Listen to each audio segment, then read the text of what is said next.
नमस्कार दोस्तों, आप सभी लोगों का हमारे YouTube चैनल में हार्दिक स्वागत है। आज हम देखेंगे डॉक्टर सर्वपल्ली राधाकृष्णन का जीवन परिचय। तो चलिए शुरू करते हैं। डॉक्टर सर्वपल्ली राधाकृष्णन का जन्म 5 सितंबर 1888 से और उनकी मृत्यु 17 अप्रैल 1975 के बीच कार्यकाल रहा।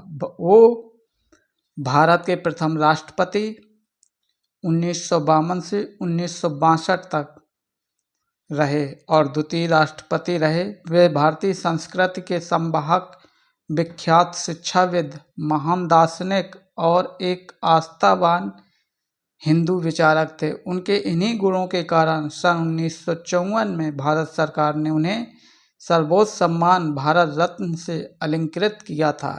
उनका जन्म 5 सितंबर भारत में प्रतिवर्ष शिक्षक दिवस के रूप में मनाया जाता है। जन्म एवं परिवार के बारे में जानकारी देखते हैं। डॉक्टर राधाकृष्णन का जन्म तत्कालीन मद्रास प्रेसिडेंसी के चित्तूर जिले के तिरुतानी ग्राम के एक तेलुगु भाषी ब्राह्मण परिवार में 5 सितंबर 1888 को हुआ था। तिरुतानी ग्राम चेन्नई से लगभग 84 किलोमीटर की दूरी पर स्थित है और 1960 तक आंध्र प्रदेश में था और वर्तमान में तमिलनाडु के तिरुवल्लुर जिले में पड़ता है। इनका जन्म स्थान भी एक पवित्र तीर्थ स्थल के रूप में विख्यात रहा है। राधाकृष्णन के पुरखे पहले कभी सरपल्ली नामक ग्राम में रहते थे और 18वीं शताब्दी के मध्य में इन्होंने तिरुतानी ग्राम की ओर निष्क्रमण किया था। एक निर्धन किंतु विद्वान ब्राह्मण की संतान थे। इनके पिता का नाम सर्वपल्ली वीरासाय मियार और माता का नाम सीता मैया था। इनके पिता राजस्व विभाग में काम करते थे। उन पर बहुत बड़े परिवार के भरण पोषण का दायित्व था। वीरास्वामी के 5 पुत्री तथा एक पुत्र थे। राधाकृष्णन का स्थान इन संतानियों में दूसरा था। उनके पिता काफी कठिनाई के साथ परिवार का निर्वहन कर रहे थे। इस कारण बालक राधाकृष्णन को बचपन में कोई विशेष सुख प्राप्त नहीं हुआ था। विद्यार्थी जीवन। राधाकृष्णन का बालकाल तिरुतानी एवं तिरुपति जैसे धार्मिक स्थलों पर ही व्यतीत हुआ। इन्होंने प्रथम 8 वर्ष तिरुतानी में ही गुजारे। यद्यपि इनके पिता पुराने विचारों के थे और उनमें धार्मिक भावनाओं भी थी, इसके बावजूद उन्होंने राधाकृष्णन को क्रिश्चियन मिशनरी संस्था लोर्थन मिशन स्कूल तिरुपति में 1896 से 1900 के मध्य विद्या अध्ययन के लिए भेजा। फिर अगले 4 वर्ष 1900 से 1904 की उनकी शिक्षा बेलूर में हुई। इसके बाद उन्होंने मद्रास क्रिश्चियन कॉलेज मद्रास में शिक्षा प्राप्त की। वे बचपन से ही मेधावी थे। इन 12 वर्षों के अध्ययन काल में राधाकृष्णन ने बाइबल के महत्वपूर्ण अंश भी याद कर लिए। इसके लिए उन्हें विशिष्ट योग्यता का सम्मान प्रदान किया गया। इस उम्र में उन्होंने स्वामी विवेकानंद और अन्य महान विचारकों का अध्ययन किया। उन्होंने 1902 में मैट्रिक स्तर की परीक्षा उत्तीर्ण की और उन्हें छात्रवृत्ति भी प्राप्त हुई। इसके बाद उन्होंने 1905 में कला संकाय परीक्षा प्रथम श्रेणी में उत्तीर्ण की। उन्हें मनोविज्ञान, इतिहास और गणित विषय में विशेष योग्यता की टिप्पणी भी उच्च प्राप्तांकों के कारण मिली। इसके अलावा क्रिश्चियन कॉलेज मद्रास में उन्हें छात्रवृत्ति भी दी। दर्शन शास्त्र में एमए करने के पश्चात 1918 में वे मैसूर महाविद्यालय में दर्शन शास्त्र के सहायक प्राध्यापक नियुक्त हुए। बाद में इसी कॉलेज में वे प्राध्यापक भी रहे। डॉक्टर राधाकृष्णन ने अपने लेखों और भाषणों के मध्य से विश्व को भारतीय दर्शन शास्त्र से परिचित कराया। सारे विश्व में उनके लेखों की प्रशंसा की गई। दाम्पत्य जीवन के बारे में जानकारी। उस समय मद्रास के ब्राह्मण परिवारों में कम उम्र में ही विवाह संपन्न हो जाता था और राधाकृष्णन भी उसके अपवाद नहीं रहे। 8 मई 1903 को 14 वर्ष की आयु में उनका विवाह सिया कामू नामक कन्या के साथ संपन्न हुआ। उस समय उनकी पत्नी की आयु मात्र 10 वर्ष की थी, अतः 3 वर्ष बाद ही उनकी पत्नी ने उनके साथ रहना आरंभ किया। यद्यपि उनकी पत्नी शिवा कामू ने परंपरागत रूप से शिक्षा प्राप्त नहीं की थी, लेकिन उनका तेलुगु भाषा पर अच्छा अधिकार था। वे अंग्रेजी भाषा भी लिख पढ़ सकती थीं। 1907 में उन्होंने कला स्नातक की उपाधि प्रथम श्रेणी में प्राप्त की और दर्शन शास्त्र में विशिष्ट योग्यता प्राप्त की। 1908 में राधा कृष्णन दंपत्ति को संतान के रूप में पुत्री की प्राप्ति हुई, जिनका नाम उन्होंने सुमित्रा रखा। शादी के 6 वर्ष बाद ही 1909 में उन्होंने कला में स्नातकोत्तर परीक्षा भी उत्तीर्ण कर ली। इनका विषय दर्शन शास्त्र ही रहा। उच्च अध्ययन के दौरान वह अपनी निजी आमदनी के लिए बच्चों को ट्यूशन पढ़ाने का काम करते रहे। 1908 ईस्वी में उन्होंने एमए की उपाधि प्राप्त करने के लिए एक शोध लेख भी लिखा। इस समय उनकी आयु मात्र 20 वर्ष की थी। इससे शास्त्रों के प्रति उनकी ज्ञान पिपासा बढ़ी। शीघ्र ही उन्होंने वेदों और उपनिषदों का भी गहन अध्ययन कर लिया। इसके अतिरिक्त उन्होंने हिंदी और संस्कृत भाषा का भी रुचिपूर्वक अध्ययन किया। हिंदू शास्त्रों का गहरा अध्ययन शिक्षा का प्रभाव जहाँ प्रत्येक व्यक्ति पर निश्चित रूप से पड़ता है, वहीं शैक्षिक संस्थान की गुणवत्ता भी अपना प्रभाव छोड़ती है। क्रिश्चियन संस्थानों और उस समय पश्चिमी जीवन मूल्यों को विद्यार्थी के भीतर काफी गहराई तक स्थापित किया जाता था। यही कारण है कि क्रिश्चियन संस्थानों में अध्ययन करते हुए राधा कृष्णन के जीवन में उच्च गुण समाहित हो गए, लेकिन उनमें एक अन्य परिवर्तन भी आया जो कि क्रिश्चियन संस्थानों के कारण ही था। कुछ लोग हिंदूवादी विचारों को हे दृष्टि से देखते थे और उनकी आलोचना करते थे। उनकी आलोचनाओं को राधा कृष्णन ने चुनौती की तरह लिया और हिंदू शास्त्रों का गहरा अध्ययन करना प्रारंभ कर दिया। डॉक्टर राधा कृष्णन ये जानना चाहते थे कि वस्तुतः किस संस्कृति के विचारों में चेतना है और किस संस्कृति के विचारों में जड़ता है। तब स्वाभाविक अंतर प्रतिज्ञा द्वारा इस बात पर दृढ़ता से विश्वास करना प्रारंभ कर दिया कि भारत के दूरस्थ स्थानों पर रहने वाले गरीब तथा अनपढ़ व्यक्ति भी प्राचीन सत्य को जानते थे। इस कारण राधा कृष्णन ने तुलनात्मक रूप से ये जान लिया कि भारतीय अध्यात्म काफी समृद्ध है और क्रिश्चियन मिशनरी द्वारा हिंदुत्व की आलोचना निराधार है। इससे उन्होंने ये निष्कर्ष निकाला कि भारतीय संस्कृति धर्म, ज्ञान और सत्य पर आधारित है, जो प्राणी को जीवन का सच्चा संदेश देती है। भारतीय संस्कृति डॉक्टर राधा कृष्णन ने ये भली भांति जान लिया था कि जीवन बहुत ही छोटा है, परंतु इसमें व्याप्त खुशियाँ अनिश्चित हैं। इस कारण व्यक्ति को सुख दुख में समभाव से रहना चाहिए। वस्तुतः मृत्यु एक अटल सच्चाई है जो अमीर गरीब सभी को अपना ग्रास बनाती है तथा किसी प्रकार का वर्ग भेद नहीं करती। सच्चा ज्ञान वही है जो अपने अंदर से अज्ञान को समाप्त कर सकता है।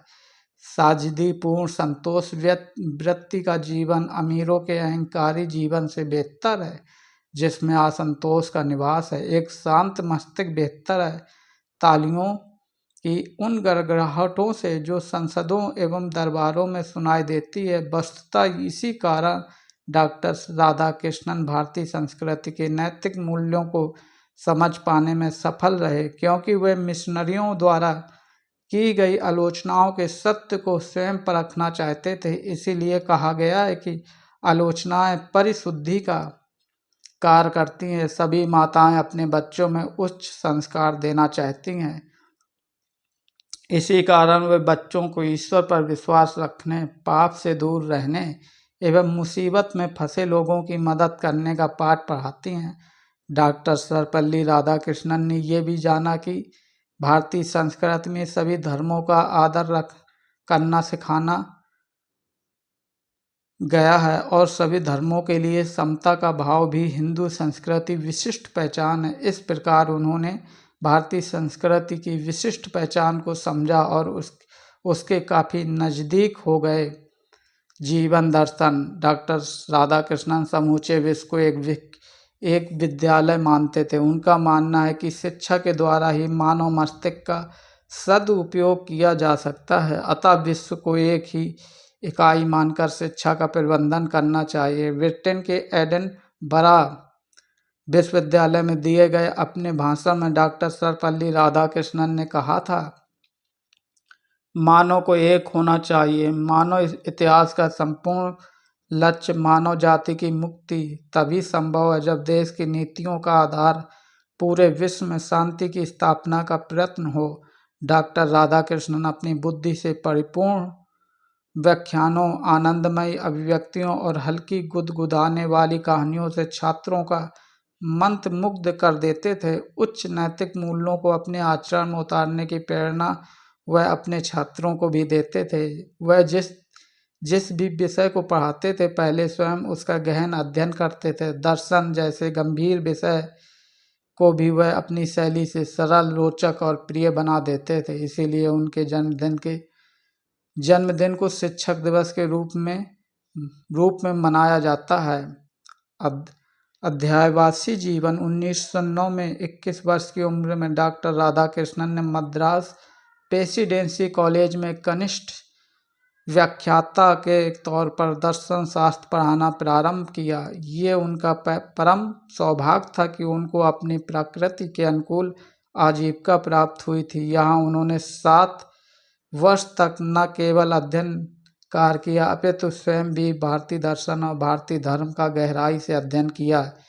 उन दिनों व्याख्याता के लिए यह आवश्यक था कि अध्यापन हेतु वह शिक्षा का प्रशिक्षण भी प्राप्त करे। इसी कारण 1910 में राधाकृष्णन ने शिक्षा का प्रशिक्षण मद्रास में लेना आरंभ कर दिया। इस समय उनका वेतन मास 37 रुपये था। दर्शन शास्त्र विभाग के तत्कालीन प्रोफेसर राधाकृष्णन के दर्शन शास्त्री ज्ञान से अत्यंत अभिभूत हुए।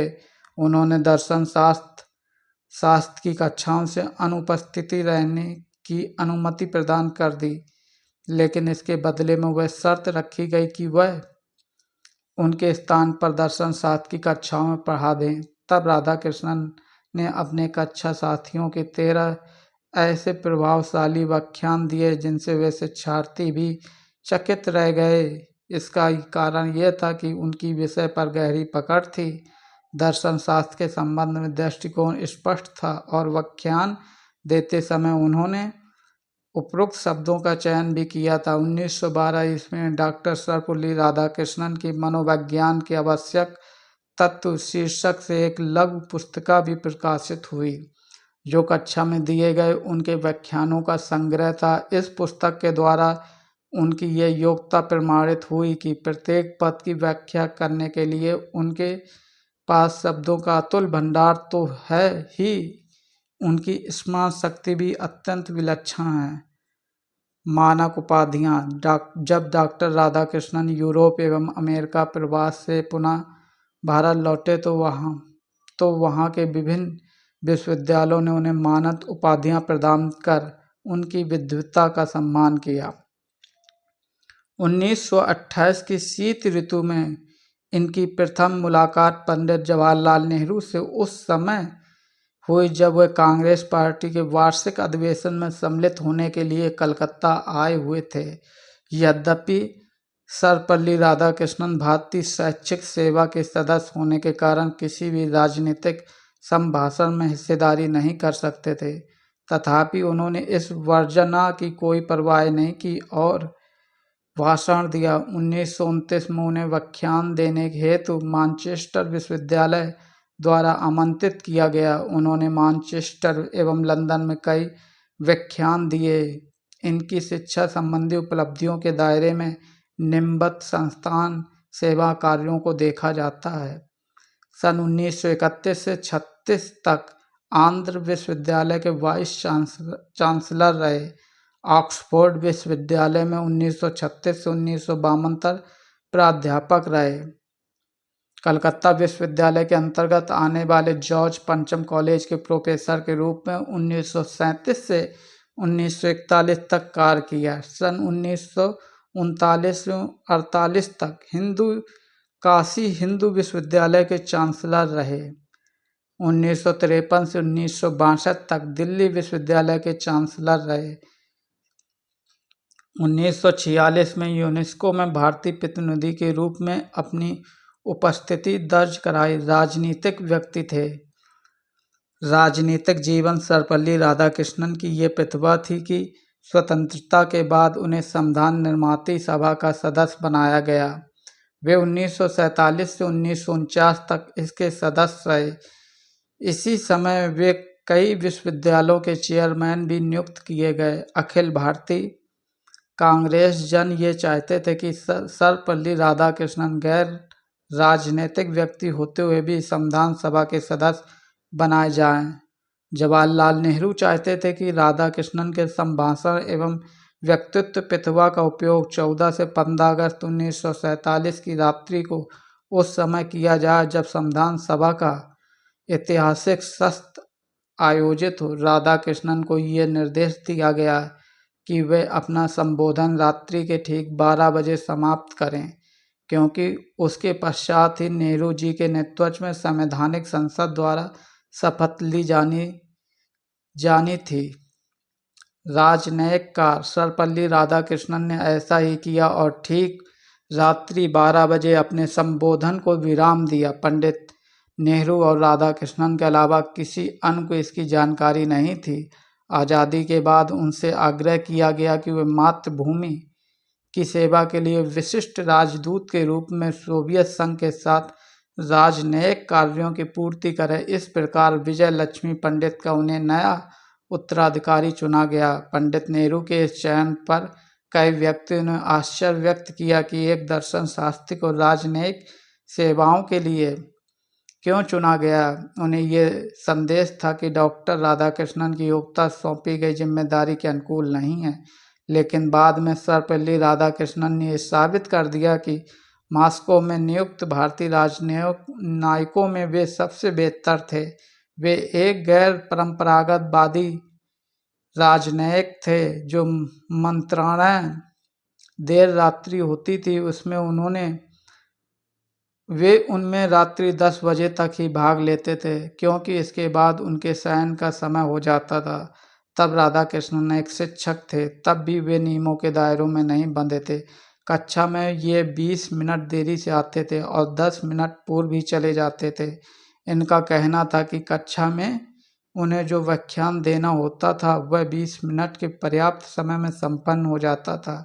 उसके उपरांत भी ये विद्यार्थियों के प्रति एवं आदरणीय शिक्षक बने रहे। उपराष्ट्रपति 1952 में सोवियत संघ से आने के बाद डॉक्टर राधाकृष्णन उपराष्ट्रपति निर्वाचित किए गए। संविधान के अंतर्गत उपराष्ट्रपति का नया पद सृजित किया गया था। नेहरू जी के इस पद हेतु राधाकृष्णन का चयन करके पुनः लोगों को चौंका दिया। उन्हें आश्चर्य था कि इस पद के लिए कांग्रेस पार्टी के किसी राजनीतिक का चुनाव क्यों नहीं किया गया। उपराष्ट्रपति के रूप में राधाकृष्णन ने राज्यसभा में अध्यक्ष का पदभार भी संभाला। सन 1952 में वे भारत के उपराष्ट्रपति बनाए गए। बाद में पंडित नेहरू का ये चयन भी सार्थक सिद्ध हुआ, क्योंकि उपराष्ट्रपति के रूप में एक गैर राजनीतिक व्यक्ति ने सभी राजनीतियों को प्रभावित किया। संसद के सभी सदस्यों ने उन्हें उनके कार्य व्यवहार के लिए काफ़ी सराहा। उनकी सदा सहायता, दृढ़ता और विनोदी स्वभाव को लोग आज भी याद करते हैं। शिक्षक दिवस हमारे देश के द्वितीय किंतु अद्वितीय राष्ट्रपति डॉक्टर सर्वपल्ली राधाकृष्णन के जन्मदिन 5 सितंबर को प्रति वर्ष शिक्षक दिवस के रूप में मनाया जाता है। इस दिन समस्त देश में भारत सरकार द्वारा श्रेष्ठ शिक्षकों को पुरस्कार भी प्रदान किया जाता है। भारत रत्न, यद्यपि उन्हें 1931 में ब्रिटिश साम्राज्य द्वारा सर की उपाधि प्रदान की गई थी, लेकिन स्वतंत्रता प्राप्ति के पश्चात उनका औचित्य डॉक्टर राधा कृष्णन के लिए समाप्त हो चुका था। जब वे उपराष्ट्रपति बन गए तो स्वतंत्र भारत के प्रथम राष्ट्रपति डॉक्टर राजेंद्र प्रसाद जी ने 1954 में उन्हें उनकी महान दार्शनिक व शैक्षिक उपलब्धियों के लिए देश का सर्वोच्च अलंकरण भारत रत्न प्रदान किया। ये रहा डॉक्टर सर्वपल्ली राधाकृष्णन का जीवन परिचय। अगर आपको अच्छा लगा हो तो अपने दोस्तों, अपने ग्रुपों में इसको शेयर जरूर करें। हमारे चैनल को लाइक, शेयर एंड सब्सक्राइब जरूर करें। जय हिंद, जय भारत।